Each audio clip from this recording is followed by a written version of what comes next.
What is up, guys? Tommy from SoFlo Jeeping here. Quick video today for you guys covering the 10 things that the video says 10 things I hate about my Jeep Wrangler JK. It's more 10 things that I immediately worried about fixing with my Jeep JK, because all in all, I've been super happy with the ownership experience of this Jeep. I've owned it for almost 4 years now, and it's still my daily driver. Still drive it every day, still enjoy it. So don't let this video scare you away from buying a JK. It's going to cover the 10 things that I sort of wish Jeep had done differently.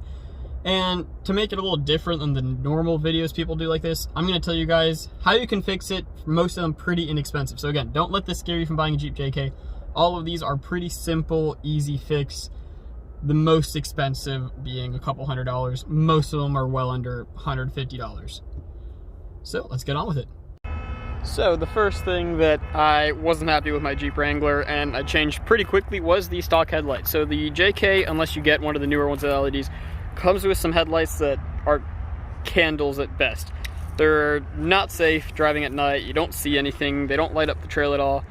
There's a million different options for headlights you can go with. I went with the truck light headlights by Rigid.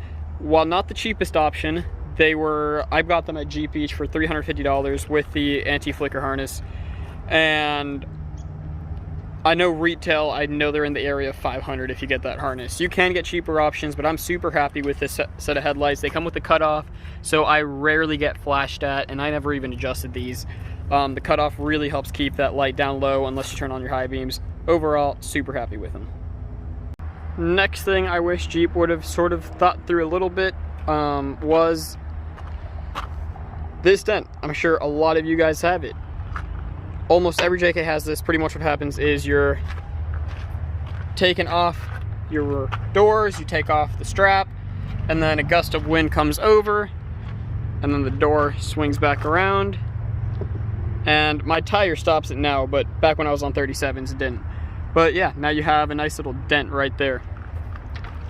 So luckily, again, super easy fix to this. There are cowl covers that you can buy. Well, I guess the easiest fix is don't be an idiot. Don't let your door swing out all the way when you're taking it off. Be careful. That's the easiest fix. They do sell some cowl covers that cover this up and protect it. They sell smooth ones that you can have color match, so it looks a lot more discreet. I personally am not a fan of the big, like, diamond plate looking plastic ones, and I already have the dent, so I never really bothered with them. But you can get those on Amazon for like 20, 30 bucks tops. Super easy fix and protects your Jeep a little bit. Next thing, wasn't too happy with when I bought my JK and owned it for a little bit, was all of the plastic that they put on the interior. So normally on the JK you have a big massive plastic bumper up here, big plastic fenders here, more big plastic fenders here, and a big plastic bumper out here. I don't like it for two reasons. One, I hated how all that plastic looked on here, and two, it faded horrendously. My Jeep lives out in the sun, and yeah, it just faded super fast. So if you don't like the plastic bumpers, if you don't like the look of them, if you want the strength, some better bumpers, you can just replace all of it. I did JCR off-road fenders and a VKS Fab bumper. My recommendation here is don't skimp out. Get some nice quality American stuff. You can get fairly inexpensive stuff from companies like MotoBill. I know they offer a bunch of great options under $300 for both of these solutions. Now, if the look of the plastic bumper doesn't bother you too much and you just don't want to deal with fading, for 20, 30 bucks you can get a UV protectant to put on all the plastic on your Jeep to keep it from getting all faded. Next up on the list is the stereo in the Jeep JK. So normally you got 2 speakers in your soundbar. You got 2 speakers down here in the dash, and some tweeter / speakers right up there. So you have a decent amount of speakers all around the driver's area, so you would think it should be pretty good. It's not. The stock JK sound system is terrible. So what I did is, so I've got the rock hard cage. It was going to be a pain to replace these speakers, so I really didn't want to replace those. And I didn't want to spend a crazy amount of money because I'm not the biggest stereo geek. I just want to hear my music when I'm driving down the highway and hear it clearly. So I just went with the Mopar factory upgraded kicker speakers, and I only did the ones in the soundbar. It was only 70 bucks for the pair, completely plug and play, no splicing wires, no speaker wire to deal with, absolutely nothing, completely plug and play, 70 bucks. And holy crap, did it make a difference. I can actually hear my music now. It's actually clear, and it was only 70 bucks and 5-minute install at tops. Highly recommend the Mopar factory upgrade kicker speakers if you want to bump up your noise level a little bit, make it a little clearer, and not break the bank. So next thing I wasn't too happy with.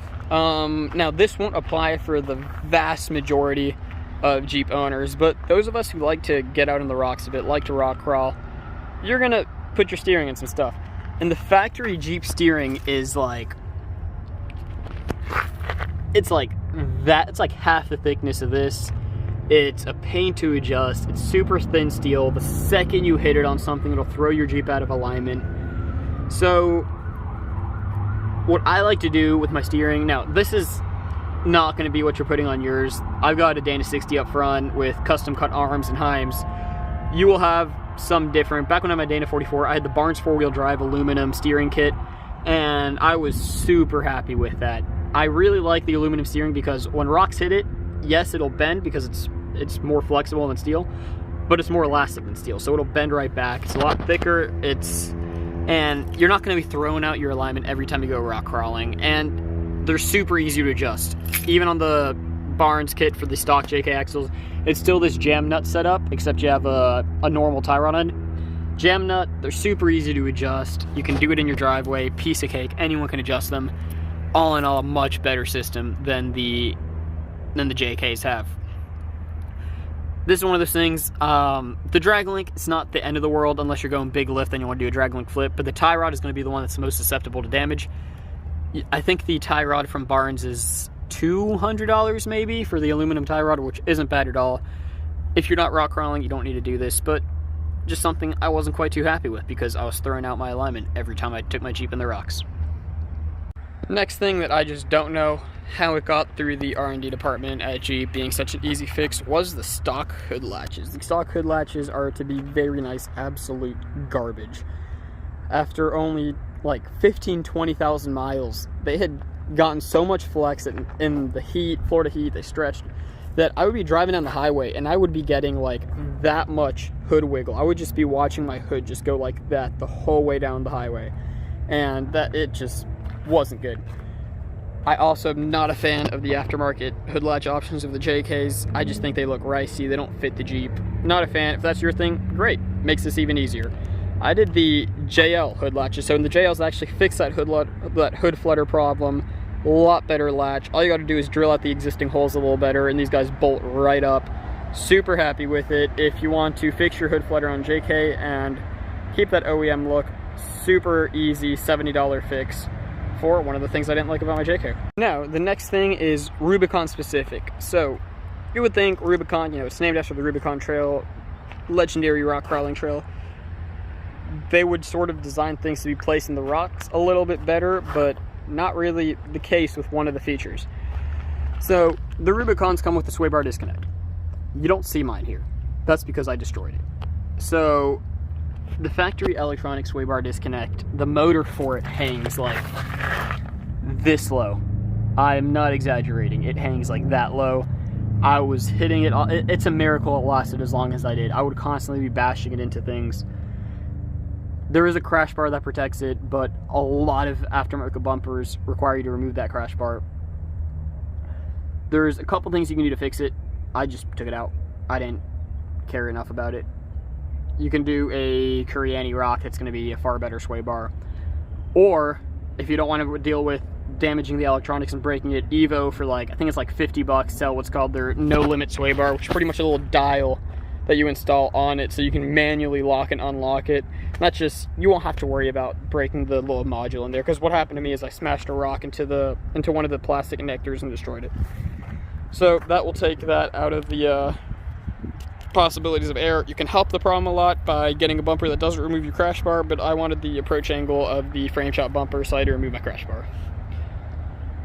So unfortunately that doesn't have a super simple straightforward fix, but it's not the end of the world.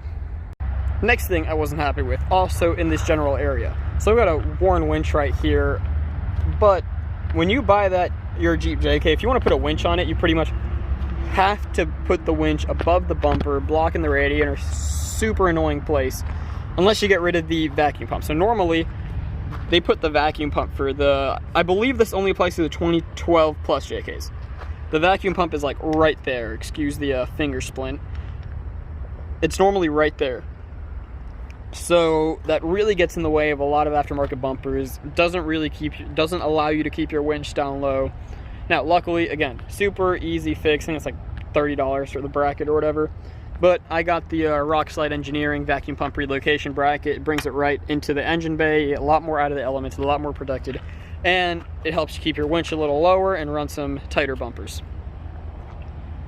One of my least favorite things that Jeep did on these Jeeps is down underneath. So you come down here and got your factory exhaust, and you've got this loop. So normally that loop is about 2 inches forward of where I have it. So it puts it like right here. And normally that the stock drive shaft is about like twice, I'm not even exaggerating, like twice as thick as this Tom Woods one. So what happens is, at full droop, your drive shaft drops down and hits your exhaust, and it'll burn up the boot, you'll lose all your grease, you'll destroy your drive shaft. Not a good time. There's 2 things you can do to remedy this. The ideal one is get an aftermarket drive shaft. I've got a Tom Woods 1350, they're a lot thinner, they won't hit that exhaust at droop. You don't want to buy a new drive shaft yet? You don't need a new drive shaft yet? That's fine. You can get a exhaust spacer. So I actually did this before I did the drive shaft, so I've got my exhaust spacer right here. So I've got a Synergy exhaust spacer. I honestly don't like these at all. They loosen up, they rattle, they're annoying. The only reason I haven't pulled mine out is because I can't find my stock link bolts. If you Loctite them down, make sure you take your time. These will get you by, but overall, I recommend drive shaft. If you're doing wheeling that gets full droop out of your Jeep, you're going to want to change the drive shaft anyways. This isn't really a problem on stock height Jeeps. Once you start lifting them, that will become a problem. But again, spacers are $30. Pretty cheap, inexpensive fix for a slight oversight by Jeep. Those are the, oh, I guess I got some dirt on my face. Those are the 10 things I wasn't too happy with my Jeep JK and how I went about fixing them. All in all, super positive experience with the Jeep. I do have 2 honorable mentions though. I didn't put them in the top 10 because they're 2 things that I didn't really, I can't show you the fix because I never did the fix to them, or one of them I kind of did the fix, but. So honorable mentions, mostly because they don't apply to a lot of people and I haven't done the fix myself. First honorable mention of things I don't like about the JKs. So, you look at my front Super Duty 60 out of an F250, and this C is beefy. Like, you're not bending that. I don't care how, like, I mean, I guess everything's possible, but under normal use, you're not going to bend that. The JKs, they have, I mean, I'm not kidding when I tell you, like, the C is about as thick as this rib here. Like, they're super thin, super easy to bend them. And what bothers me even more is the Rubicons have the same exact C's as the Dana 30. So even though you get a Dana 44, the outers are the same. So you still have these super thin C's. You can fix them by doing C gussets. I can't show you the C gussets here, unfortunately, but I think that's like $70 for a set of C gussets from Artec. I did a 1-ton swap, so it doesn't apply to me anymore. But yeah, the C's. If you're just driving around the street, I wouldn't worry about it. But if you're going to wheel it, gusset those C's. Honorable mention is one I have not found the fix for, and that's the throwout bearing. The throwout bearings on the JKs go out super fast. Why? I've heard it, a lot of JKs, lots of people have problems with it. It's not just me. When I still had a warranty on the Jeep, it was easy. I just take it into the dealer, say, hey, my throwout bearing's noisy, and they put a new throwout bearing in. But I don't really want to be spending $500 in labor and throwout bearing every 10,000 miles. So I stopped doing it after the warranty ended. It hasn't, I mean, I've been driving it for 50,000 miles, or no, like 40,000 miles since the clutch and transmission warranty ended. And I've just been letting it tick. The throwout bearing at idle with your foot off the clutch, you can hear it in there ticking. I obviously am not going to bother putting the factory throwout bearing back in, because in 10,000 miles I'm just going to have to replace it again if I want to stop ticking. That's one of the annoying things, because I can't figure out how to get rid of it. So if any of you guys have a recommendation on a throwout bearing that won't tick after 10,000 miles, let me know. Other than that, that pretty much sums it up. 10 things plus 2 honorable mentions that I wasn't too happy with my Jeep Wrangler JK. Luckily, most of them have a pretty cheap and easy fix. Again, don't let this stop you from buying a Jeep JK. I've been super happy with mine. I've had 2 Jeep JKs. I've had a 2008 Rubicon with a 3.8 and a 2015 Rubicon, which is this one, with a 3.6. Honestly, the 3.8 wasn't that bad. My 3.8 had 160,000 miles and still purred like it was brand new. That motor gets a lot of bad rap. Honestly, for me, the worst JK are the 2012, 2013 JKs. I was right when they started doing the 3.6. 3.6 is a phenomenal motor, but just like anything, first 2 years are gonna have trouble. But yeah, don't let a couple little things scare you away from buying a JK. Super happy. And not everyone can bring out the coin for a JL. If you can't afford a JL, go for it. I'm not gonna lie to you. JL is just a better JK. But yeah, 10 things don't like and quick fix for them. If you want to like the video, like the video. If you want to subscribe, subscribe. If you want to comment, comment. Let me know on that throwout bearing. Let me know some things you might not like about your Jeep JK, and I'll see if maybe I can help you with that.